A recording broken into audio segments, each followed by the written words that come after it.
नमस्कार, स्वागत है आप सभी का आज की वीडियो में। आज हम बात करने जा रहे हैं एनसीईआरटी से प्रकाशित कक्षा 9वीं की हिंदी की नई पाठ्य पुस्तक गंगा के पाठ 5 आखिरी चट्टान तक इस पाठ के बारे में, जिसके लेखक हैं मोहन राकेश। हम पाठ पर चलें इससे पहले मोहन राकेश जी के बारे में थोड़ा बहुत हम जान लेते हैं, उसके बाद फिर पाठ की व्याख्या देखेंगे। तो आइए शुरू करते हैं। हिंदी साहित्य के बहुमुखी रचनाकार मोहन राकेश का जन्म सन 1925 को अमृतसर, पंजाब में हुआ था। तारीख थी 8 जनवरी 8 जनवरी सन 1925 को इनका जन्म पंजाब अमृतसर में हुआ था। इनके बचपन का नाम था मदन मोहन गुगलानी। मदन मोहन गुगलानी, जिसे बाद में बदलकर उन्होंने मोहन राकेश कर लिया। आपके पिता श्री करमचंद गुगलानी पेशे से वकील थे। पिता का नाम था करमचंद गुगलानी और ये वकील थे।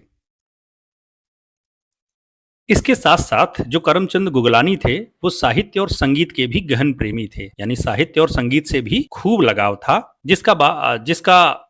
जिसका प्रभाव बालक मोहन राकेश पर भी पड़ा। किंतु अल्पायु में ही इनके पिता का साया उठ जाने के कारण, यानी पिता का देहांत हो जाने के कारण, मोहन राकेश का आरंभिक जीवन काफी संघर्ष में बीता। मोहन राकेश की जो प्रारंभिक शिक्षा थी वह अमृतसर में ही हुई। यहीं पर अमृतसर में ही प्रारंभिक शिक्षा हुई। इसके बाद उन्होंने पंजाब विश्वविद्यालय के लाहौर के ओरिएंटल कॉलेज से संस्कृत और बाद में हिंदी में एमए की उपाधि प्राप्त की। शिक्षा पूर्ण करने के बाद उन्होंने जालंधर, शिमला, मुंबई और दिल्ली के विभिन्न कॉलेजों में अध्यापन का कार्य किया। किंतु स्वतंत्र लेखन के प्रति गहरी निष्ठा, यानी लिखने पर इनका ज्यादा ध्यान था, लिखना इनको बहुत ज्यादा पसंद था, इसलिए इन्होंने अध्यापन का कार्य छोड़कर पूर्णकालिक लेखन को ही अपना जीवन बना लिया, अपना पेशा बना लिया। यानी इन्होंने अन्य जो भी कार्य, ये शिक्षण का जो कार्य कर रहे थे, इसे छोड़ करके ये पूरी तरह से अपने आप को लेखन में ले आए। मोहन राकेश जी हिंदी साहित्य के 1950 के दशक में उभरे नई कहानी आंदोलन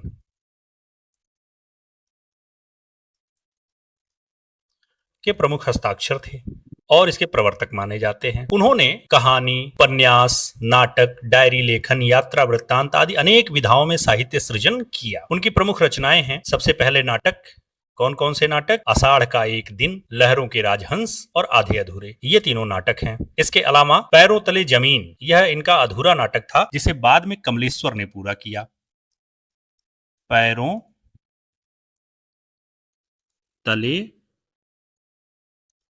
जमीन, यह अधूरा रह गया था जिसे बाद में कमलेश्वर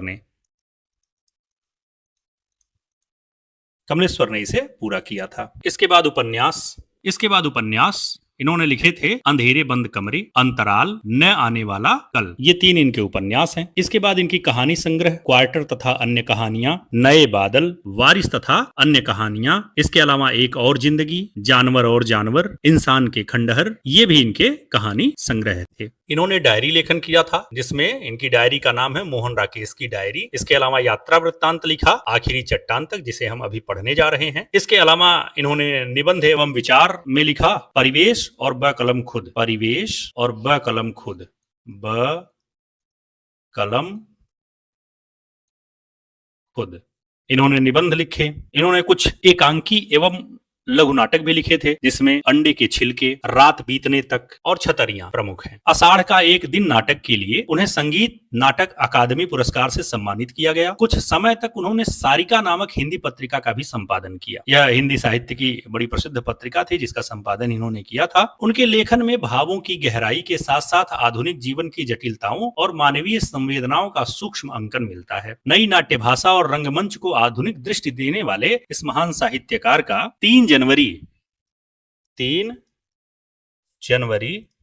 सन 1972 को केवल 48 वर्ष की अल्पायु में दिल्ली में निधन हो गया। कुल 48 वर्ष जिए और ऐसी छोटी सी उम्र में, इतनी छोटी सी उम्र में इनका देहांत हो गया। ये हमें छोड़कर चले गए। आइए जानते हैं चयनित रचना के बारे में। हम जो पाठ पढ़ने जा रहे हैं उसका नाम है आखिरी चट्टान तक। यह एक रोचक यात्रा वृत्तांत है। यात्रा वृत्तांत हिंदी साहित्य की एक विधा होती है जिसमें लेखक अपने द्वारा की गई किसी यात्रा का बहुत सूक्ष्म एवं सजीव वर्णन करता है। इसमें लेखक ने कन्याकुमारी की अपनी यात्रा के अनुभवों को व्यक्त किया है। यानी उन्होंने यात्रा की थी कन्याकुमारी की। यात्रा वृत्तांत में बंगाल की खाड़ी, हिंद महासागर और अरब सागर के मिलन स्थल पर जहां ये तीनों मिलते हैं वहां पर स्थित कन्याकुमारी है, इसके प्राकृतिक दृश्यों का वर्णन सजीव ढंग से किया गया है। यानी एकदम जैसा है वैसा ही हमारे सामने प्रस्तुत किया गया है। कन्याकुमारी के समुद्री तट के जीवन से साक्षात्कार होने पर लेखक केवल वहां की भौगोलिक एवं सांस्कृतिक सुंदरता का ही वर्णन नहीं करता, बल्कि अपने मन में उठने वाली भावनाओं, विस्मय, रोमांच, शांति और आत्मिक खोज को भी व्यक्त करता है। यानी यह जो यात्रा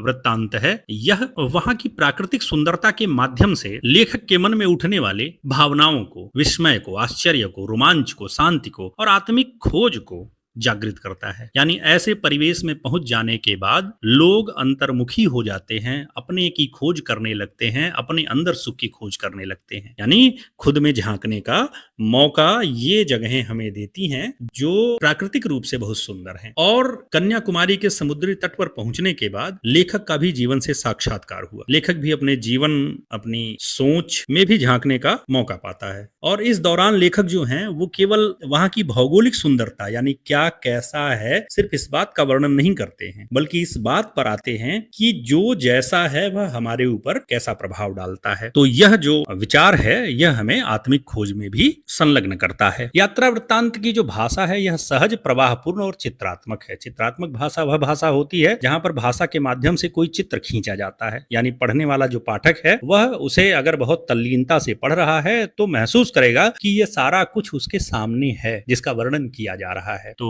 कोई रुकावट नहीं होती है। और यह जो भाषा है यह पाठक के मन में दृश्यों को ऐसे जीवंत कर देती है कि पाठक को लगता है कि वह भी लेखक के साथ ही यात्रा कर रहा है। प्रकृति की भव्यता यानी यह प्रकृति कितनी भव्य है और मानव मन की गहन अनुभूति और इसे देखकर मनुष्य क्या क्या सोच सकता है, क्या क्या अनुभूति कर सकता है, क्या क्या अनुभव कर सकता है, यह यात्रा वृत्तांत एक साथ उजागर करता है। यानी इस यात्रा वृत्तांत को पढ़ने पर आप बाहरी बनावट, भौगोलिक सुंदरता के साथ साथ आप अपने मन की आंतरिक यात्रा भी करते हैं। यानी यह जो कन्याकुमारी की यात्रा है यह सिर्फ भौगोलिक और कन्याकुमारी की यात्रा न होकर के आपके अंतर मन की यात्रा बन जाती है। तो बहुत ही महत्वपूर्ण पाठ है। आइए पाठ पर चलते हैं।